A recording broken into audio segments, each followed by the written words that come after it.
how to do a big പടക്കുണ്ടാക്കാന്നാണ് നമ്മൾ first ഒരു A4 sheet പോലുള്ള പേപ്പർ എടുക്കുക. പിന്നെ എന്ത് ചെയ്യുക അടുത്തിട്ട് ഇതാ ഇങ്ങനെ മടിക്കുക. മേലെ ചെറുതായിട്ട് ഇതാ ഇങ്ങനെ ചെറുതായിട്ടൊന്ന് മടിക്കുക. ഇതൊക്കെ ഇവിടെ ചെറുതായിട്ട് ലൈറ്റ് എന്നിട്ട് ഒരു കുറച്ച്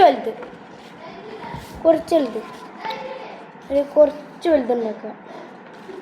പിന്നെ അടിയിൽ ചെറുതാക്കിയിട്ട് ഇങ്ങനെ വെക്കുക. എന്നിട്ട് ഇതാ അപ്പം നിങ്ങൾ ഇങ്ങനെ കിട്ടും. അത് എടുത്തിട്ട് ഇങ്ങനെ വെക്കുക. എന്നിട്ട് ഈ തുമ്മുണ്ടോ ബാക്കിയുള്ള അടിച്ചിട്ട് ഇങ്ങനെ വെക്കുക. എന്നിട്ട് അവസാനം ഇവിടെ പിടിക്കുക. 1 2 3. അപ്പോൾ ശരി, ചെവി അടിച്ചവും ഇങ്ങനെ ഒന്ന് സംഭവിക്കും.